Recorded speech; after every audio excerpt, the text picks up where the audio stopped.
endearingly laughing at me because I was like jumping up and down, clapping. I was like, "This is so cool! I've never gotten to do this before." And I've been making films, whether professionally or not, for like 10 years now, and I'm still like jumping up and down in excitement at getting to do a new thing. And I hope that my PA saw that and was like, "Wow, he really loves his craft.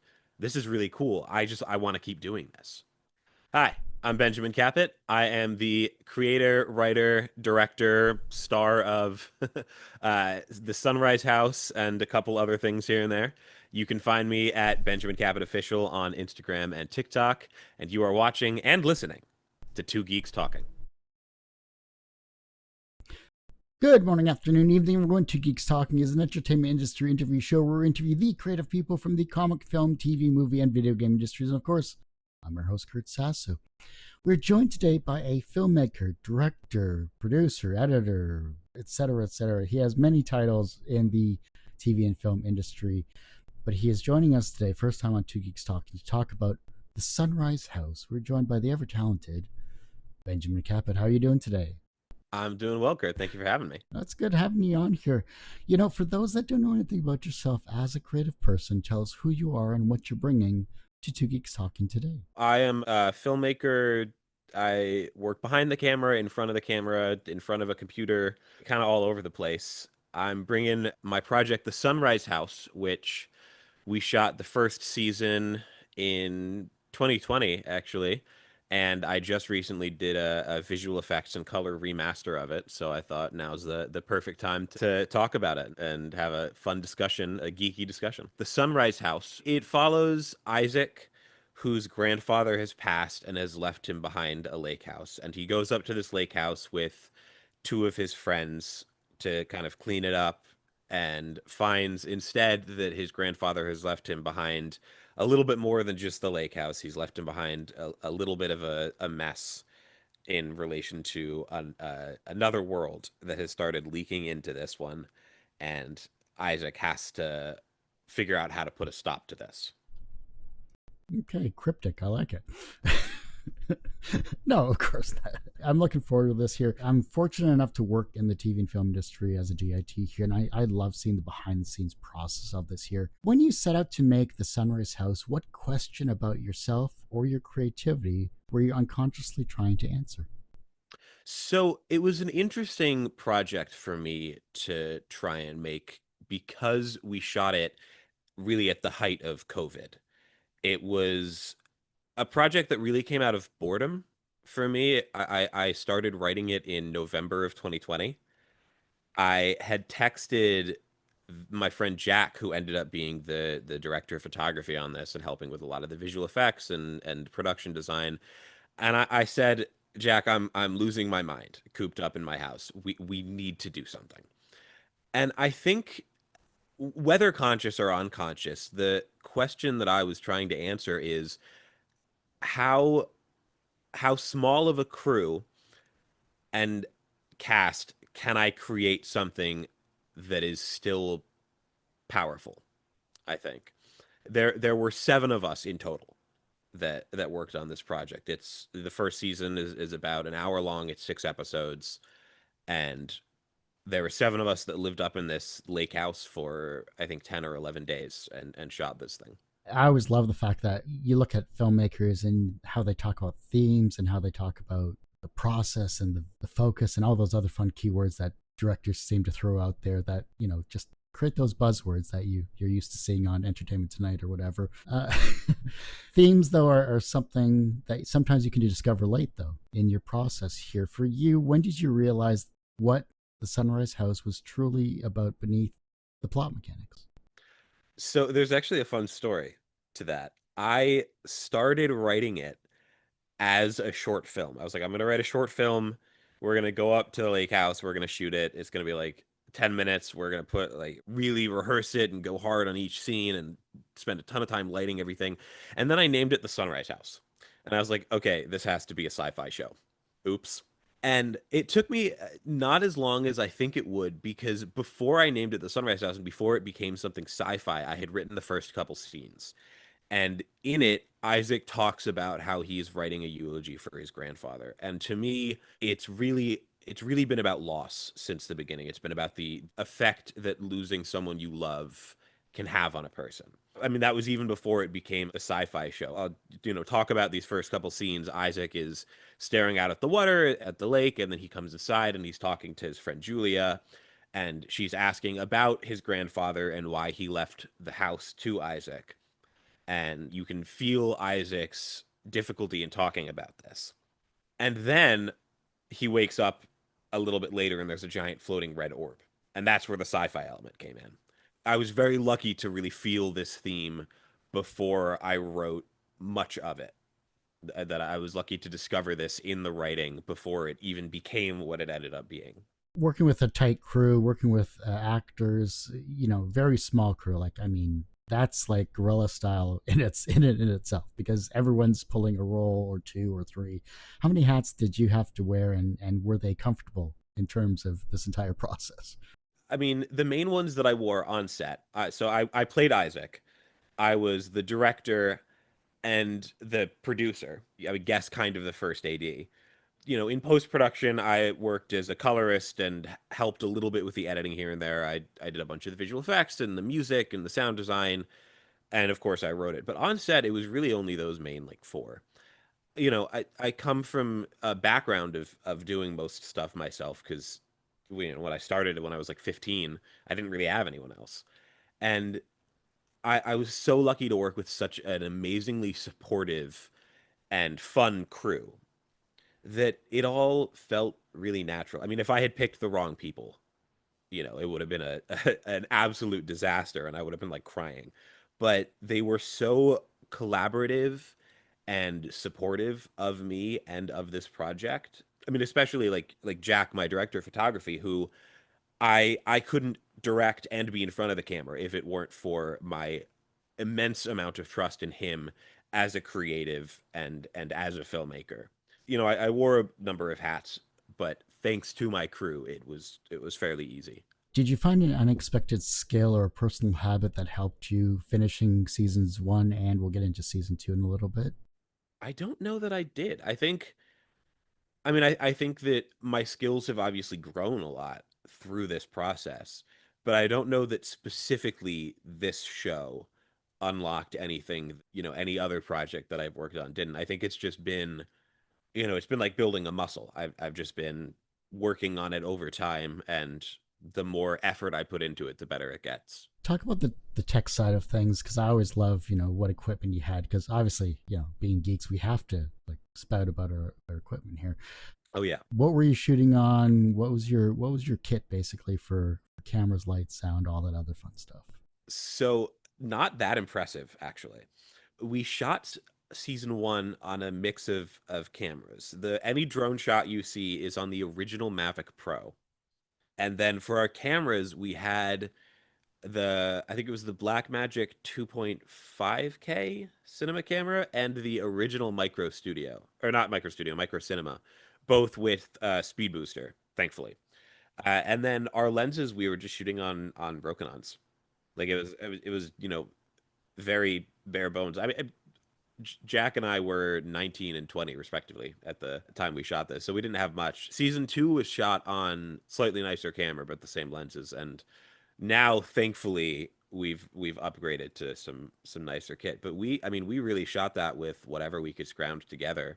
We had basically no lighting. We really utilized the natural light that was up there. I don't even remember what audio recorder we used. We shot with a nice mic. We had the Rode NTG3, I think it was. No, I mean it was really reliant on natural light, reliant on the fog machine, really added to it, and reliant on the actors to really fill up the story, to fill up the frame. It was nice we could shoot in RAW, but it's not like we had like a Red or an Ari out there. Right. I mean, would that have really added other than the beautiful color depth that say the NRA has or whatever? I mean, it probably would have slowed us down, honestly, Yeah, the working manuals. with something so complicated. Don't drop it. It's a $40,000 camera, It would literally. and we're by water. Oh no. Yeah. Oh my God. I actually, just real quick tangent, I actually did walk into the lake at one point. Talk about your crew and your cast. How did you come together with your crew? How did you find them? Have you previously worked with them? Like, what did they bring to season one and season two that just made it all that better? Yeah, so the cast was brand new. I had never worked with them. I found them, I think, through like a Facebook post. Perry, who played, not to be confused with Perry the Platypus, but Perry, who played Julia, and Diego, who played Elliot. They were both very excited to come onto this. They were also kind of like, I don't want to say like they were my only two choices, but they were like my only two choices because they were the only people who responded because we were in the middle of a pandemic. But, we all took safety precautions. We were very careful. No one got COVID on set, which was very lucky. But they were new. And it was a little nerve wracking for me because I'm very used to working with actors that I have seen on other projects that I really know that I can trust when I bring them into such a large role. And for me, it was kind of taking a chance on them. But I think that for the most part, it worked out. I think that they both had fun on it. My crew, I had worked with some of them before. I had known all of them prior to shooting, but I had like been on proper sets with some of them before. But Jack, my DP, who I've mentioned probably like 20 million times now, he and I have had been working together for 3 or 4 years. We're now coming up on a decade. I think it was because of him that I was really able to put this together. But the whole crew, they came on with this like excitement and this support of me and of the project and of each other. The whole cast and crew. We really kind of became like a little family while we were up there. Yeah, no, it was just nice to know that they weren't gonna let me down and that they cared about the project. The visual effects you mentioned, obviously, and I've seen some of your stills. Talk about that because you're either staring at a tennis ball or it was just your imagination. Like, what were you using in that respect, and how, as an actor, were you able to visualize? Well, being the writer, I think you could visualize it, but everyone else that had to interact with that space, what did they have to work with? Yeah, so the main visual effects thing that people were imagining was this red orb that shows up. There are like a couple times that people have to like see it, so to speak, where those people aren't me. And lucky for me, I know what I want it to look like. And it's a lot easier for me. Jack and I had developed a kind of like a previs version of it that we could show the other actors like this is what you're seeing, and then we would line up. If we're looking at it, I don't think we ever see it outside, so it's always inside. So we'd pick a point on the wall and be like, look there, so that our eye line is the same. Luckily, the actors never really had to interact with it, like they never had to reach out and touch it or anything. It would just kind of float there menacingly. The other thing that we did that I think was helpful, at least for some of the shots, is we developed this like light pattern that the orb might have given off because it's part solid and part not. The way that it moves is very strange, and so like the light that it gives off shifts. So we developed this kind of like shifting red and white glowy pattern, and we projected it onto myself and the other actor. Like we had a projector there, and we projected it onto us. And that, I think, at least for me, it helped. Like I could feel the heat coming off of the projector. It helped me feel like there was actually something there. And then pretty much all of the other visual effects that were involved were really just me. There's a scene at the end. I said that I played Isaac. I actually play a different character in it too. I play the villain who is like a reflection of Isaac. He showed up in the third episode and he was meant to just be like a one-off little thing, and then he kept coming back in the writing, and so he became the main villain. But there are scenes where he and I are interacting. I say he and I as though it's not just me. There are scenes where I'm interacting with myself, and there's a lot of visual effects there, and we're manipulating energy and stuff like that, and all of that because I was one of the primary visual effects artists on this show. I was able to be like, okay, I know exactly what this is going to look like. So it becomes very easy for me to do. And with the other actors, I just sat them down. I was like, okay, this is what you're seeing. This is, talk me through how you think your character might react to this. And we had a discussion about it. And I showed them what it would probably look like or end up looking like and kind of the size of it. And then they did a phenomenal job reacting to it.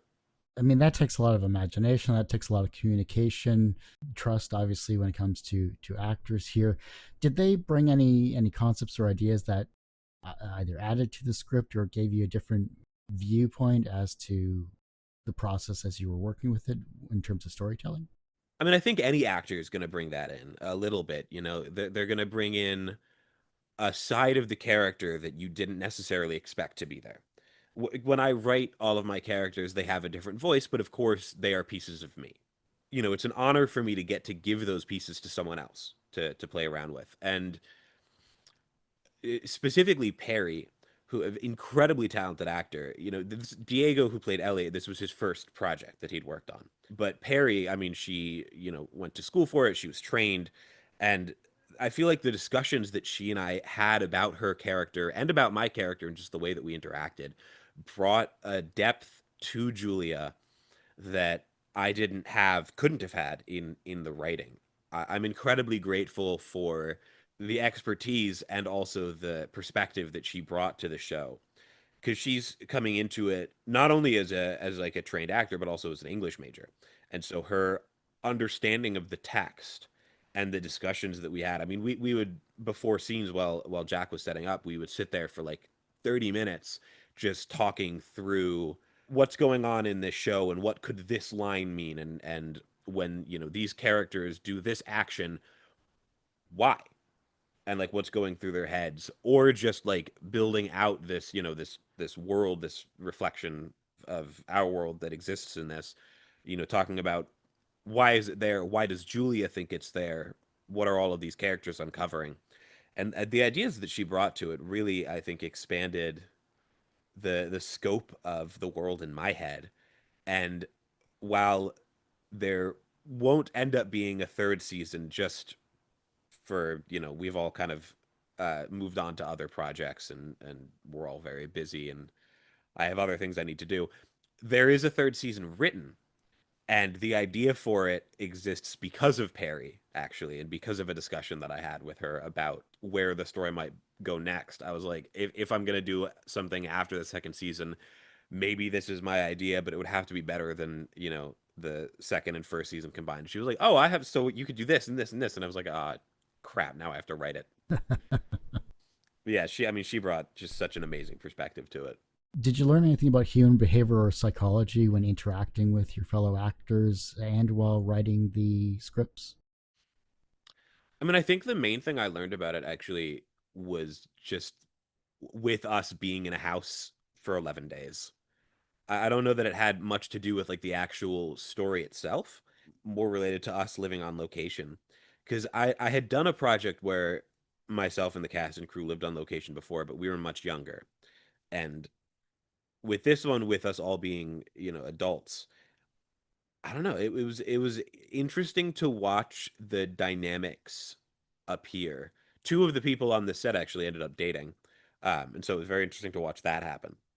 I don't know that there's anything tangible that I can say about it other than just like it was interesting to watch, like people watching.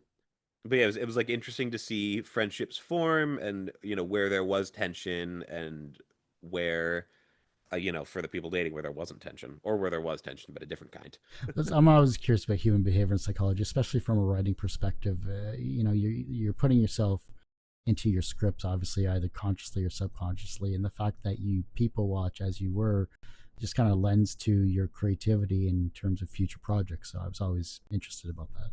You know what? I actually do have an answer. I have a different answer. You saying that brought something up. So I, like I mentioned, play two characters, Isaac and Other Isaac. He is actually called Other Isaac in in the show. Again, he was supposed to be like a one-off character, and I was like, all right, I'll just call him the other one. And then I was like, all right, he's named Other Isaac now. One of the reasons that I love film and music and these kinds of creative storytelling is because they're a way for me to express myself through fiction. And I'm on the autism spectrum, and so communicating just in real life can be a little difficult for me sometimes. The character of Isaac, he's much cooler than me. He's much more confident than I am as a person. And the character of Other Isaac is very often confused by human behavior. And he's a little bit more rigid and obsessive. And I realize now, looking at it, that Isaac and Other Isaac are kind of just like, if you took a lot of the parts of me that are like spectrumy, that I get from being on the autism spectrum, if you took them out of me and you put them into a different character, what's left of me, I think, is Isaac, and the parts that were taken out are Other Isaac. Yeah, I think that's what I realized about human psychology, is that I just split myself in two, And I was like, what if I was just the autism side of me and then just the not autism side of me? And then what if they punched each other? No time paradoxes there whatsoever, I'm sure. Back to the Future lied to me. I mean, Time Cop. I mean, whatever else. Right. Okay. Looking back on the difference between season 1 and 2, what did you learn about leadership and yourself when it came to that process? Nothing. I refuse to learn ever. No, I'm Cool. kidding. All right. Um, no, I mean, so season two was a much bigger undertaking. Season one we shot in I think 11 days and then we were done. Like that was it. It all takes place up at the lake house. That's all it is. Season two takes place kind of all over the place. There are scenes at the lake house. There are scenes at a graveyard in DC. There are scenes at a second graveyard in DC. There are scenes at a library, at a house. It's all over the place. And it took us like 2 months to shoot, here and there.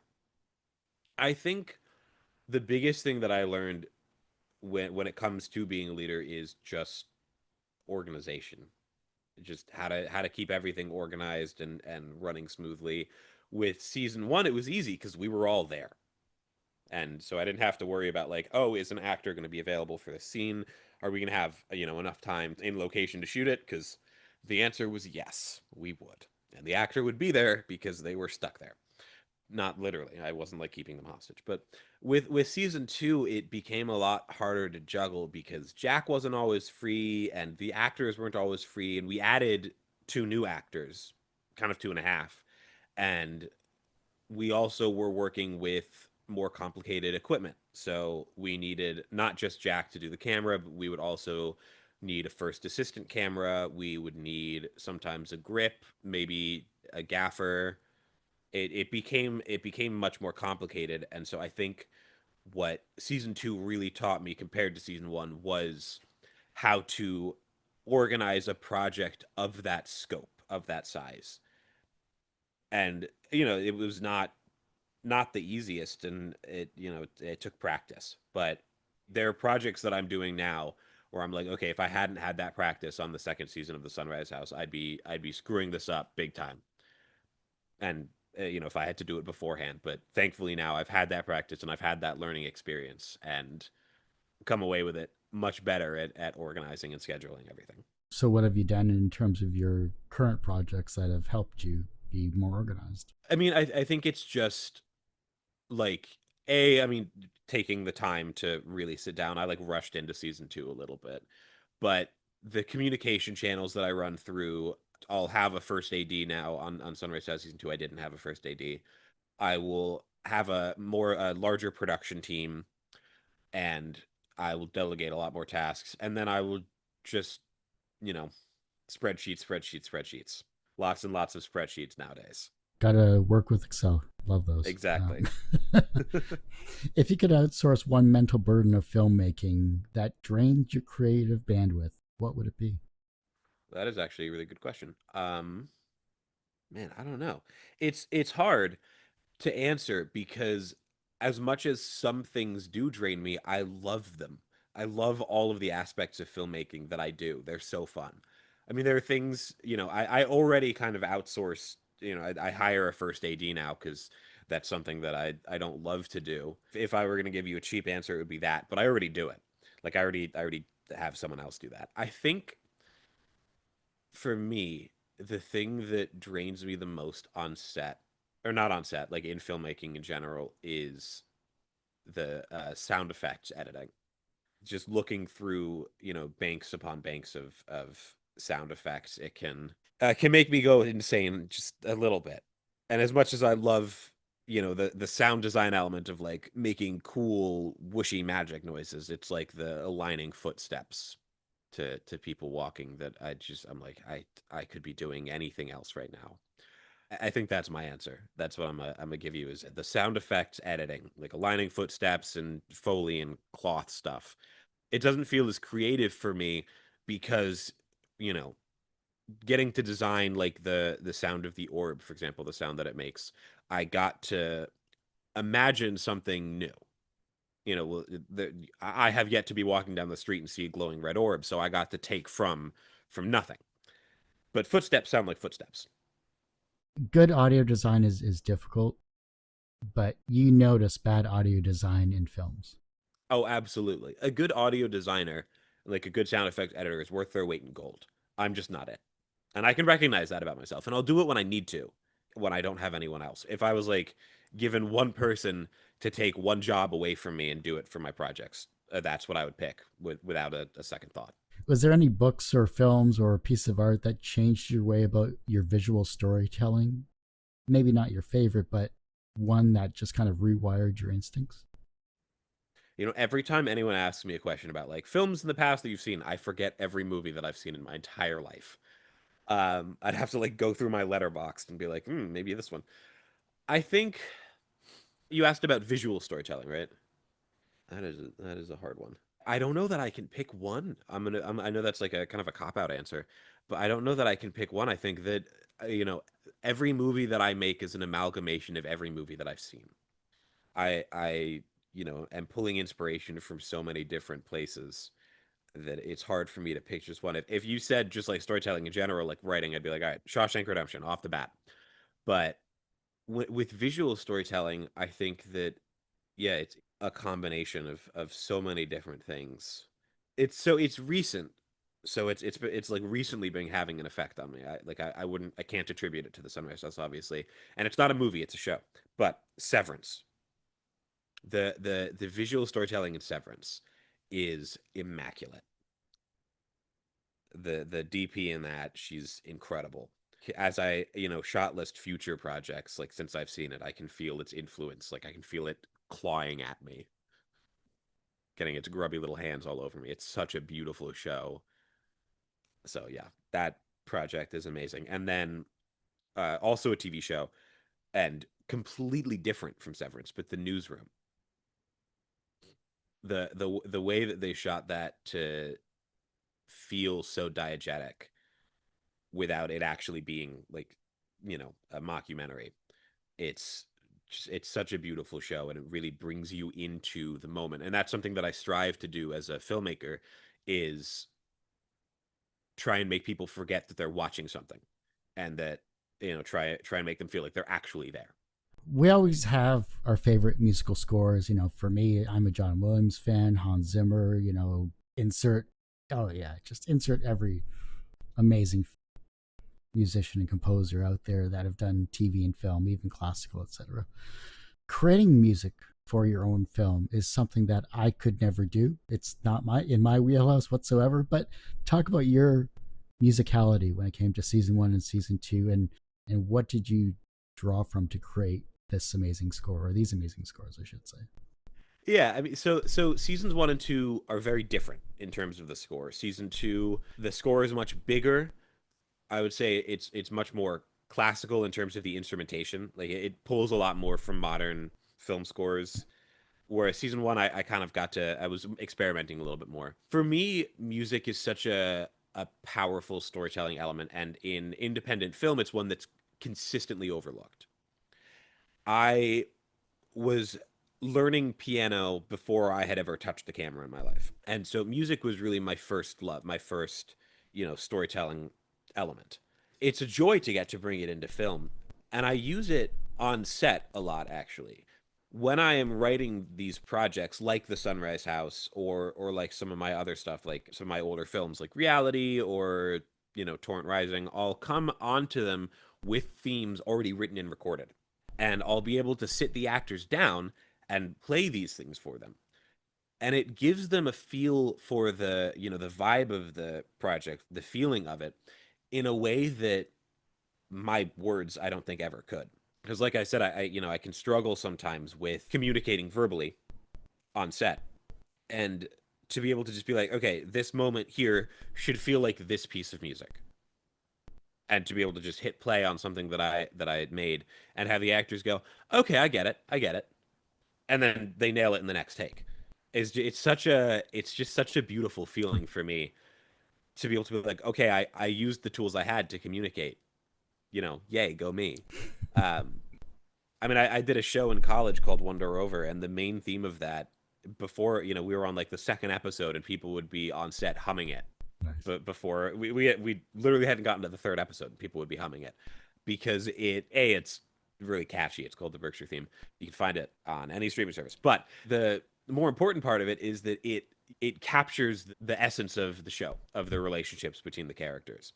It's this kind of light, bouncy theme that also elicits a feeling of kind of bittersweet loss. Without me saying that, the actors were able to hear it and go, "Okay, yeah, no, no, no, it's like this," and they would say roughly what I just said. And so on the Sunrise House, I did the exact same thing. There's this main theme that kind of circulates throughout it that I played for the actors beforehand. They were able to understand what I wanted to communicate without me actually having to say it out loud. And then just to get to go into post production, and because I have no time limit, because I'm the producer and I can, set my own schedule for it, to really be able to experiment and be like, okay, what if I just use this weird instrument here? What if I just like go and look through this like library of people, hitting a stick on a violin? What does that sound like? And how can I use it? And I think that there's even one instrument that I used at one point that's a recording of like an ultrasound, like stretched out and retuned. People just make these things, and I think it's called like Piano Book. Hmm. They'll just make these free sample instruments, and so I would just like download them in batches and just play around. And the second season, again, it's much more like stereotypical Hollywood, but it is also much larger.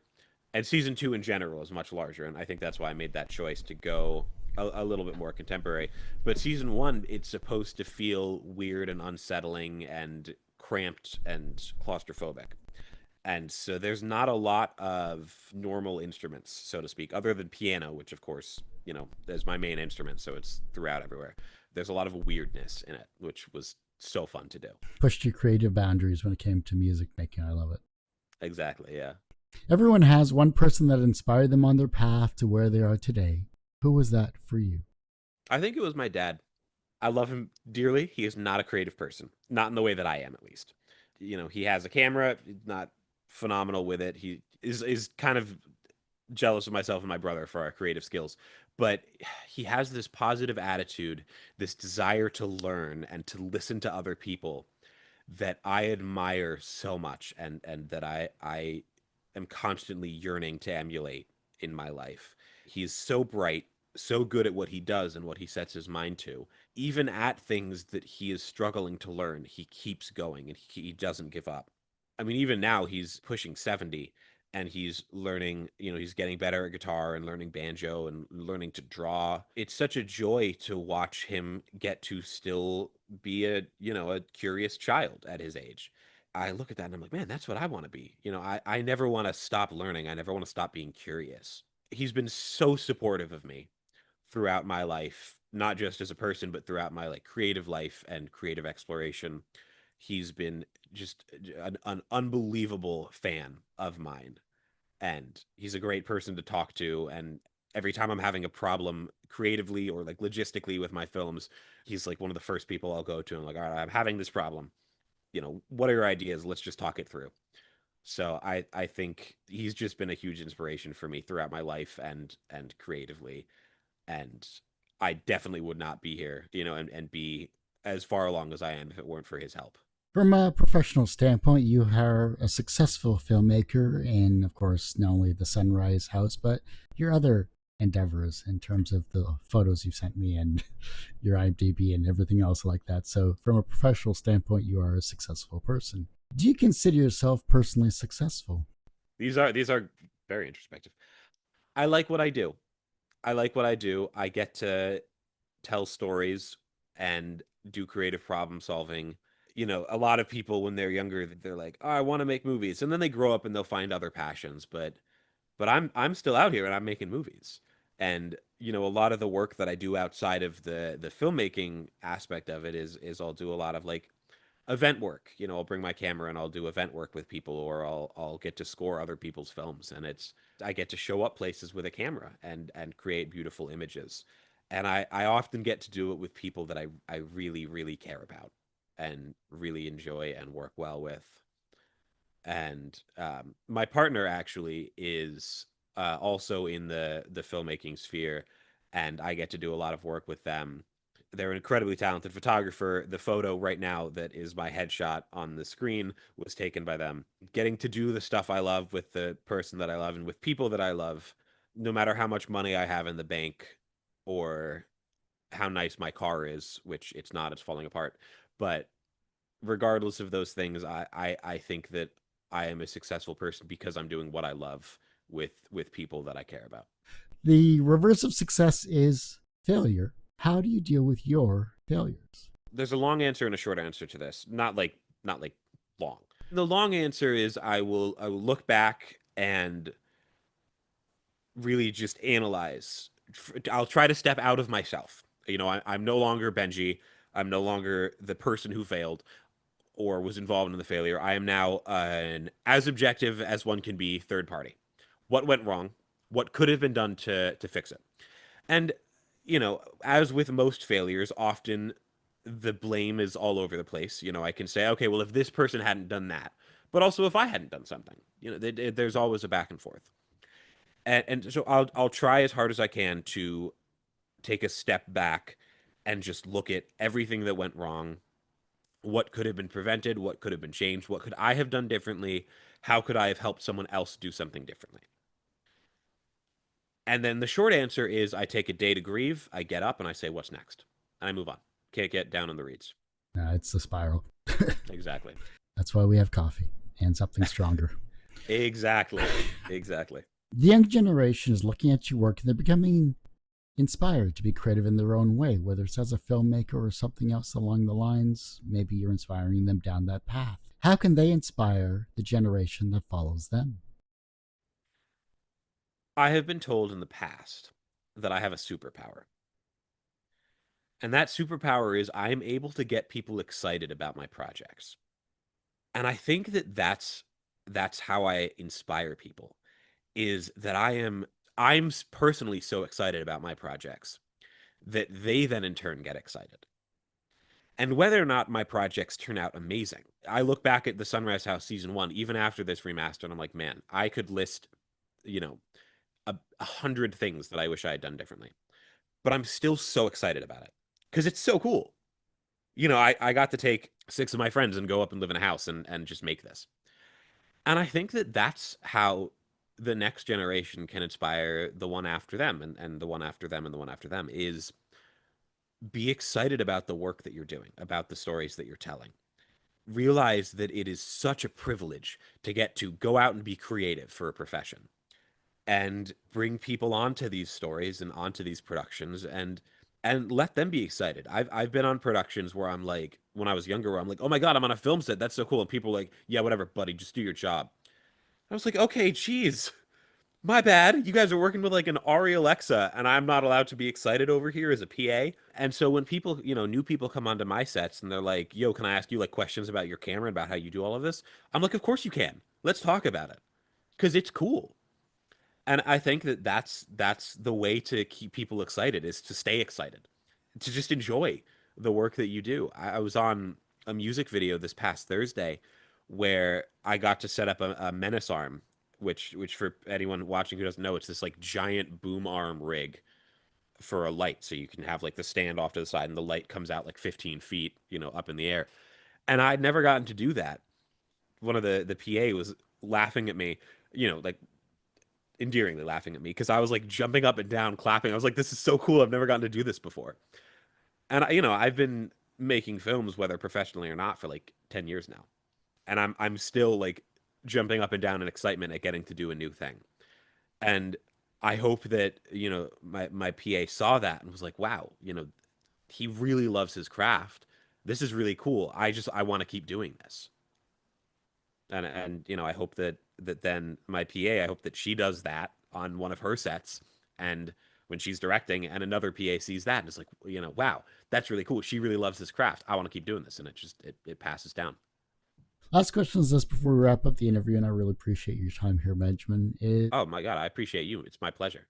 If your life was a film, what would its title be? And what would its soundtrack be? Okay. So title is hard.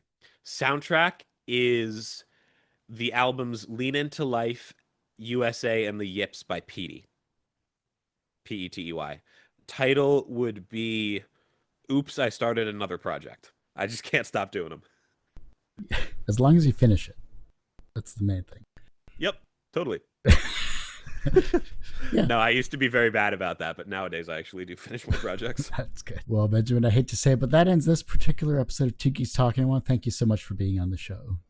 Kurt, thank you so much for having me. This was a pleasure, and I hope I get to come back someday. Oh, you're definitely always welcome back for sure. Before I let you go, though, where can we find you? How can we support you? Where can we find season 1 and 2 of The Sunrise House and anything else you'd like to promote? Absolutely. You can find season 1 of The Sunrise House on my company's website at secondworldfps.com. That's FPS like frames per second or film photography and sound. Season 1 is out for free along with many of my other projects. You can find season 2 on my hard drive and nowhere else. I am still in visual effects for it. It's a challenge. Yeah, you can find my work there. You can find me on social media at Benjamin Kapit Official on Instagram and TikTok. You can find my website, benjaminkapit.com. And then you can find my music on pretty much any streaming service, either just Benjamin Capet or my like vocal music that I do is under the name Dreamers Club. And that's where I am. I'm all over the place. That's awesome. I love it. Well, like I said, that ends this particular episode of Two Geeks Talk. You can, of course, find this interview and 1,200 plus others on our YouTube channel, youtube.com/TGT Media. The podcast, well, search it on wherever you get your podcasts, Apple, iTunes, whatever else. There's like 50 million out there. Just search Two Geeks Talking, TWO Geeks Talking. Don't put the number 2, not what you want to go to. And as I say every week, everyone has a story to tell. It's up to me to help bring that out. Thanks for listening and watching on Two Geeks Talking.